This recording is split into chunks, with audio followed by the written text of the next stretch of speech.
저는 겨울 아침을 항상 좋아했어요. 차가운 공기가 피부를 스치는 느낌이 상쾌하거든요. 그 어떤 것도 따라올 수 없는 머리를 맑게 해주는 느낌이에요. 저는 보통 해가 뜨기 전 이른 시간에 조깅을 했어요. 거리가 비어 있고 세상이 온전히 제 것처럼 느껴질 때 말이죠. 그날 아침도 다르지 않았어요. 적어도 운동화 끈을 묶고 문 밖으로 나설 때는 그렇게 생각했죠. 공기는 매섭게 차가웠고 짙은 안개가 자욱하게 깔려 있었고 거리는 평소보다 어두웠어요. 가로등은 가끔씩 깜빡거리며 희미한 빛을 드리웠지만 그 빛은 안개를 거의 뚫지 못했죠.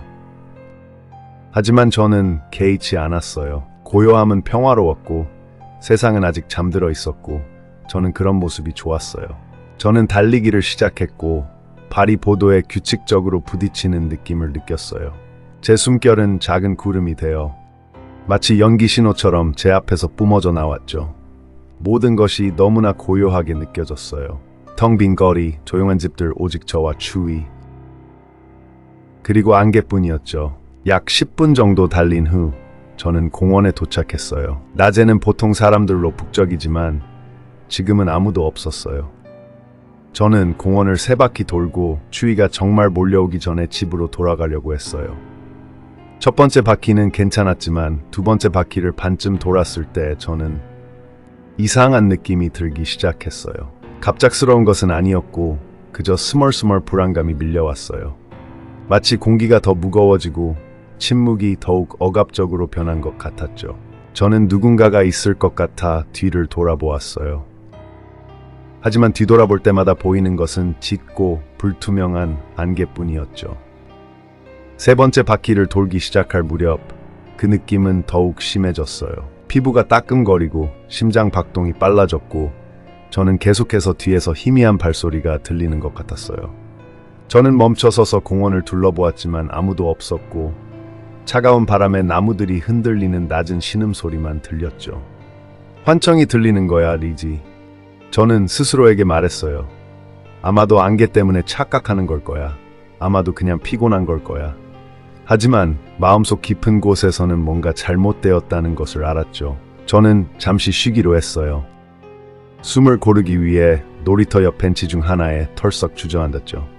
앉자마자 마른 잎사귀를 밟는 듯한 바스락거리는 소리가 들렸어요. 심장이 쿵쾅거렸고 저는 벌떡 일어나 주위를 둘러보았어요. 거기 누구 있어요? 저는 작고 떨리는 목소리로 외쳤어요. 대답은 없었어요. 저는 주변을 둘러보며 집중하려고 했지만 안개가 너무 짙었어요. 마치 연기벽을 통해 보려는 것 같았고 그때 그 소리가 들렸어요. 부드러운 웃음소리, 침묵을 가르는 소리, 너무나 날카로워서 소름이 끼칠 정도였죠. 누구세요?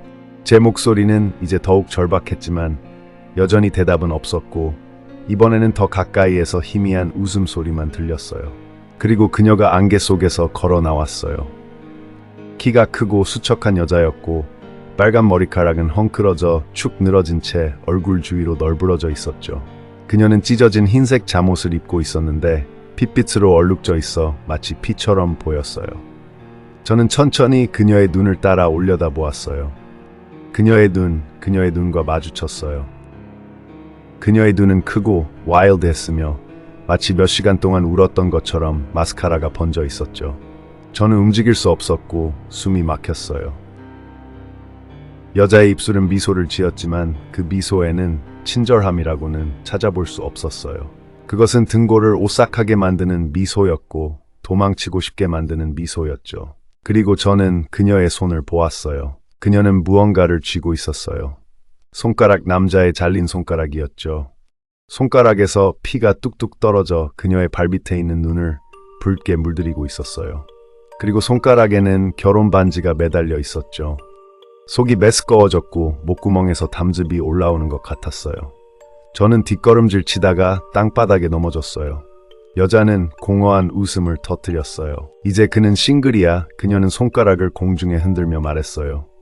그녀의 말투는 조롱조였고 거의 기뻐하는 것 같았어요. 이제 더 이상 그의 바람기를 나에게 숨길 필요가 없어. 그녀가 무슨 말을 했는지 미처 이해하기도 전에 그녀의 눈은 뒤집혔고 그녀는 제 옆 땅바닥에 쓰러졌어요. 잠시 동안 저는 움직일 수도 생각할 수도 없었어요. 제 머릿속은 텅 비었고 엄청난 공포감에 휩싸였어요. 그리고 어떻게든 정신을 차렸어요. 저는 떨리는 손으로 휴대폰을 더듬거리며 911에 전화를 걸었어요. 경찰은 몇 분 만에 도착했지만 몇 시간처럼 느껴졌어요. 그들은 여자를 데려갔지만 그 전에 저에게 진실을 말해주었어요. 소피아는 남편이 잠든 사이에 그를 죽인 예술가였어요. 그녀는 어떻게든 남편이 비서와 바람을 피우고 있다고 확신했어요. 그 후 그녀는 남편의 약지 손가락을 잘라내고 멍한 상태로 거리를 배회했어요. 나중에 소피아는 정신병원으로 보내졌다는 말을 들었어요. 그녀는 그날 밤 이후로 다시는 한마디도 하지 않았어요. 저는요, 그 이후로 이른 아침에 조깅을 하지 않았어요. 절대로요. 조용한 휴가가 될 예정이었어요. 스티븐과 저는 모든 것에서 벗어나 휴식이 필요했어요. 도시. 그래서 우리는 숲속에 있는 에어비앤비를 빌렸어요. 아무도 없는 곳에 있는 아늑한 오두막이었죠. 겨울이었고 우리 주변의 세상은 눈으로 뒤덮여 마치 우리가 다른 모든 것으로부터 완전히 고립된 것처럼 느껴졌어요. 바로 우리가 원했던 것이었죠. 우리는 해질녘쯤 도착했어요. 오두막은 삐걱거리는 나무 데크가 있는 사랑스러운 곳이었고 안에는 돌로 된 벽난로에 이미 장작이 놓여 있었어요. 우리가 짐을 풀고 자리를 잡았을 때쯤에는 밖은 어두웠어요. 우리는 레드와인 한 병을 땄어요. 몇 잔을 마신 후 스티븐은 우리에게 밖을 둘러보자고 제안했어요. 오두막 뒤에 작은 빈터가 있다고 해서 우리는 옷을 단단히 입고 추위 속으로 나갔어요. 우리는 술에 취해 비틀거리며 걸어다니며 낄낄거렸어요. 우리는 곧 숲 가장자리 근처 눈 속에 반쯤 숨겨진 작은 둔덕을 우연히 발견했어요. 이상하게도 무덤의 묘비처럼 돌로 된 표식이 있었어요. 하지만 이름은 없었고 이상한 기호만 있었어요. 두 개의 원이 서로 맞물려 있고 그 사이로 뱀이 꼬여있는 모양이었어요. 스티븐은 웃으며 눈을 털어내기 위해 무릎을 꿇었어요. 그는 항상 우리 둘 중 더 용감했고 항상 호기심이 많았죠. 무덤이지? 아마 누군가의 애완동물일 거야. 몰라. 이름이 없잖아. 뭐든 될 수 있지. 그는 술에 취했고 어이없게도 바지를 내리고 그 위에 오줌을 싸기 시작했어요. 그러면서 계속 웃었죠. 저는 그를 때리면서 무례하다고 말했지만 그는 그냥 손을 흔들며 웃으며 마무리했어요. 저는 불안했어요.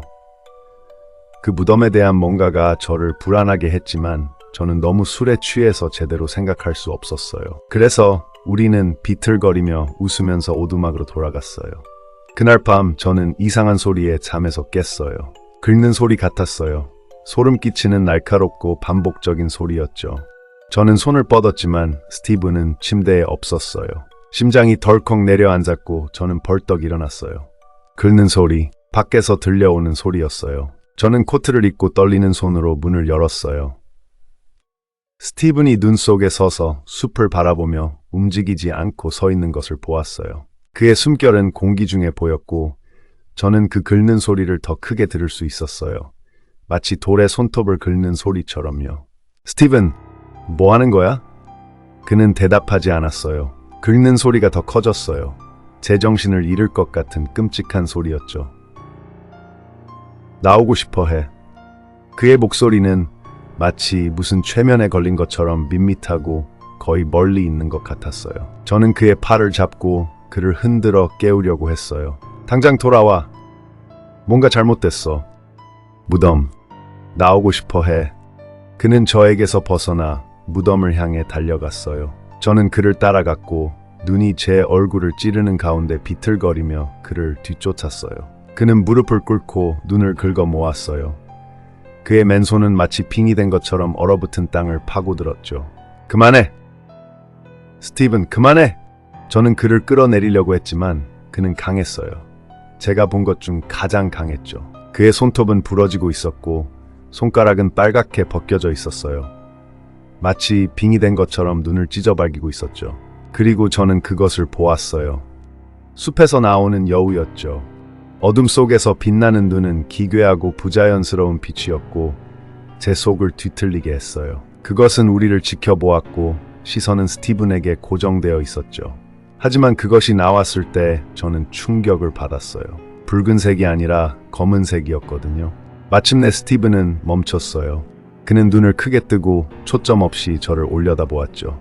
저는 그를 일으켜 세웠고 우리는 오두막을 향해 돌아가기 시작했어요. 제 심장은 가슴속에서 쿵쾅거렸죠. 우리가 댁에 도착했을 때 무덤 쪽에서 낮고 굵은 짐승의 울음소리가 울려 퍼졌어요. 저는 돌아섰고 여우가 둔덕 위에 앉아 있었어요.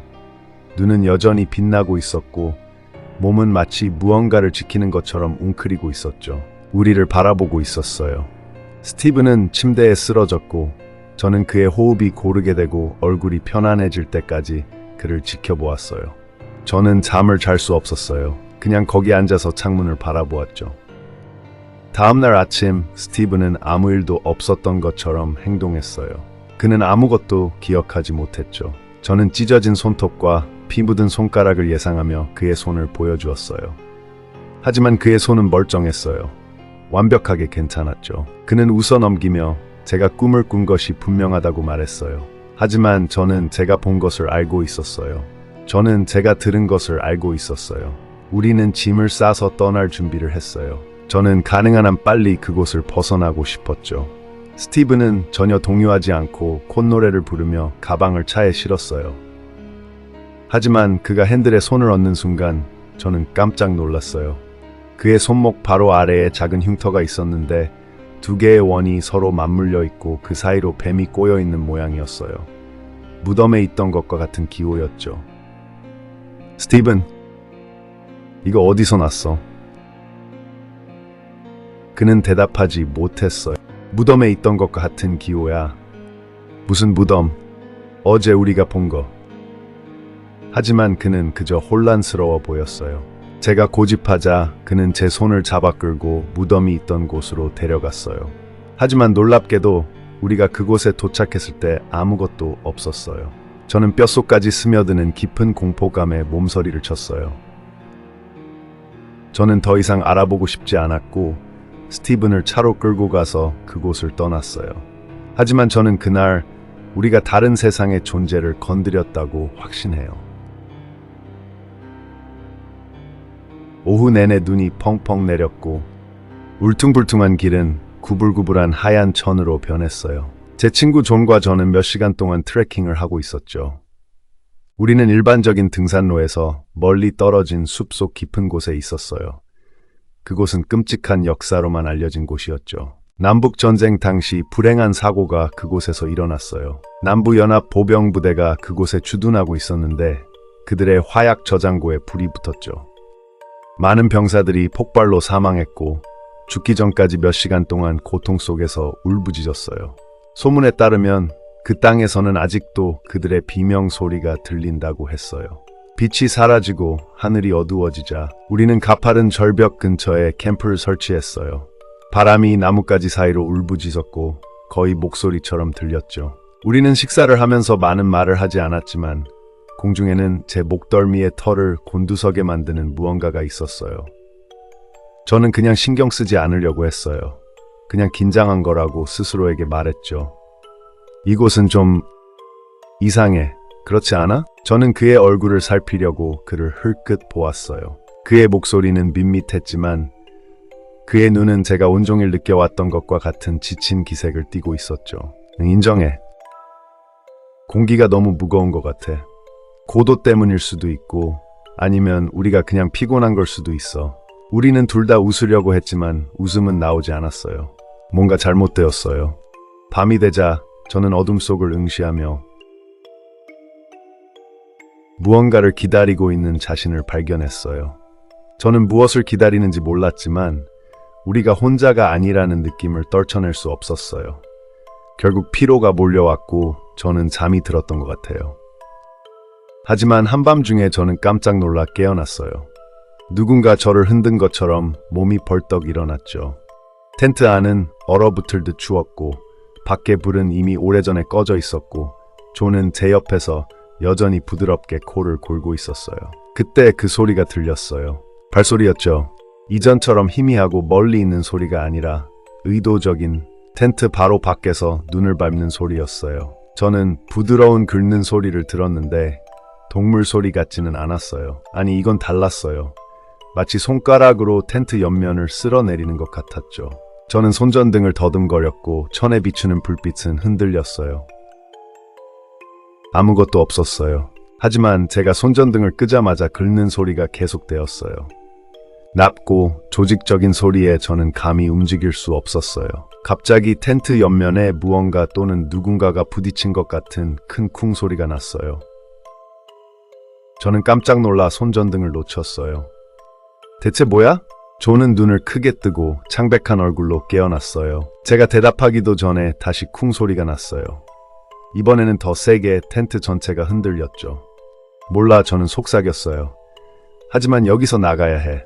우리는 손전등을 들고 텐트 밖을 싹 내다볼 수 있을 만큼만 지퍼를 열었어요. 눈은 깨끗했고 마치 아무도 없었던 것처럼 깔끔했어요. 하지만 그 소리, 발소리, 긁는 소리는 분명 진짜였어요. 저는 직감적으로 알 수 있었죠. 소름 끼쳐, 친구. 그냥 기다리자. 저는 모든 본능이 도망치라고 소리치는 와중에도 고개를 끄덕였어요. 불안한 침묵 속에서 몇 분이 흘렀어요. 다시 잠이 들려고 하는 순간 갑자기 소변이 마려웠어요. 저는 밖에 나가고 싶지 않았지만 피할 방법이 없었죠. 저는 손전등을 들고 매서운 추위 속으로 나갔어요. 텐트에서 몇 걸음 떨어진 곳에 있는 나무 뒤를 찾았죠. 제가 볼일을 보려는 순간 제 목덜미에 차갑고 얼음장 같은 손이 느껴졌어요. 저는 얼어붙었어요. 그것은 저를 세게 잡아 뒤로 끌어당겼죠. 저는 몸을 돌렸고 손전등 불빛이 밤을 가로질렀어요. 하지만 아무도 없었어요. 제 뒤에 있는 눈은 깨끗했지만 저는 이상한 무언가가 거기에 있다는 것을 알았어요. 그때 제 손전등 불빛이 제 앞땅에 비춰졌고 눈에 반쯤 가려진 거대한 틈이 있었어요. 한 발짝만 더 내딛었더라면 저는 그대로 추락해서 죽었을 거예요. 저는 숨이 막혔어요. 비틀거리며 텐트로 돌아갔죠. 존을 깨우고 싶지 않았어요. 방금 무슨 일이 있었는지 설명할 수 없었거든요. 그냥 침낭 속으로 기어들어가 진정하려고 노력했어요. 다음날 아침 존은 유령처럼 창백했어요. 그는 제 눈을 마주치려 하지 않았죠. 어젯밤에 정말 이상한 꿈을 꿨어. 저는 속이 울렁거리며 그를 바라보았어요. 내가 텐트 밖에 있었는데 낡은 군복을 입고 있었어. 그리고 그건 내가 아니었어. 뭔가 아니면 누군가를 지키고 있는 것 같았어. 저는 입이 바싹 마른 채 그를 응시했어요. 제가 뭔가 말을 하기도 전에 우리 둘 다 그 소리를 들었어요. 나무 깊은 곳에서 들려오는 멀리 있는 고통스러운 비명소리였죠. 우리는 벌떡 일어나 텐트를 버려두고 도망치기로 했어요. 하지만 밖으로 나오자마자 숲에서 나와 우리 텐트 쪽으로 향하는 무거운 군화 발자국이 선명하게 보였어요. 우리는 서둘러 그곳을 떠났어요. 그것이 무엇이었는지 모르겠지만 어떻게든 저는 아마도 저를 지켜보고 있었을 죽은 남북 전쟁 병사의 영혼 덕분에 목숨을 건졌어요.